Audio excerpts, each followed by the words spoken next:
Stranger Things season 2 is universally known as the worst season of Stranger Things, and while I think that may still be the case, it is nowhere, and I mean nowhere, as bad as I remember it being. We all know the main reasons why Stranger Things season 2 is bad. To be honest, we all know it's this episode right here that, let's keep it a band, most of us skip anyway on a rewatch. Maybe to a certain extent, other than the whole Elle figuring out that she can not only shadow walk, but she can also access people's memories while shadow walking. Other than that, the whole Elle backstory with her mom wasn't the most interesting thing in the world, to be honest, especially compared to everything else going on in season 2 with Will being possessed, with the Nancy, Jonathan, Steve storyline. There's so many more interesting things going on, to be honest, than 11 and her lost sister and the mom thing. But it's necessary to the story, if you know what I'm saying. I don't know about the sister part, but the mom stuff is necessary, so I'm not going to be mad at it. I'm not going to consider that a negative.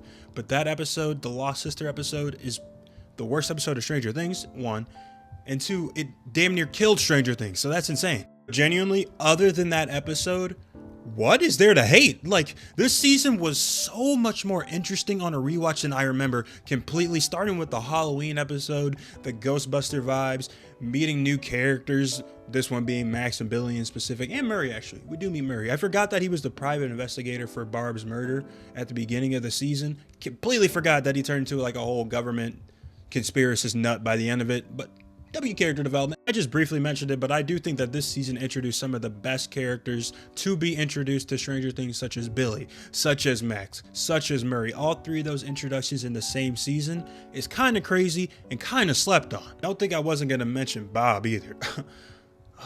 Bob. Damn.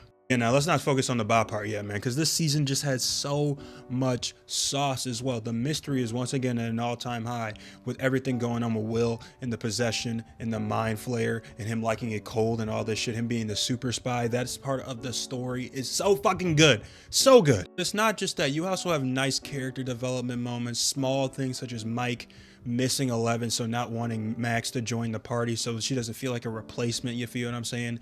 Dustin and Lucas fighting over Max in their own little way. We get introduced to one of the best duos in Stranger Things, duo list coming soon, Steve Harrington and Dustin. I mean, to this day, this is my favorite duo in Stranger Things, I'm not gonna lie. I mean, whenever these two are on screen together, mwah, liquid gold. So getting to see Steve slowly but surely not only become Dustin's like mentor in a way, but also to see Steve slowly become a nerd, and by season 3 he's fully a nerd, to be honest, was awesome. As we all know, it leads to the Dustin hair moment at the end of the season, which is just another heartwarming moment. But I gotta say, Will in specific in this season was off the charts.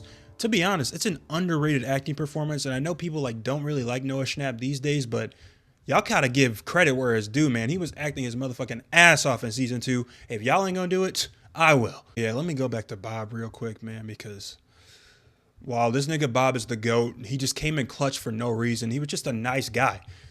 That genuinely was his character. He was just a nice guy. This nigga is a dumbass at the same time. You're telling me you get all the way down, you get all the way to the door, you see Joyce, and you're like, why did you stop running, my nigga? Why did you stop running, Bob? Why? I know why.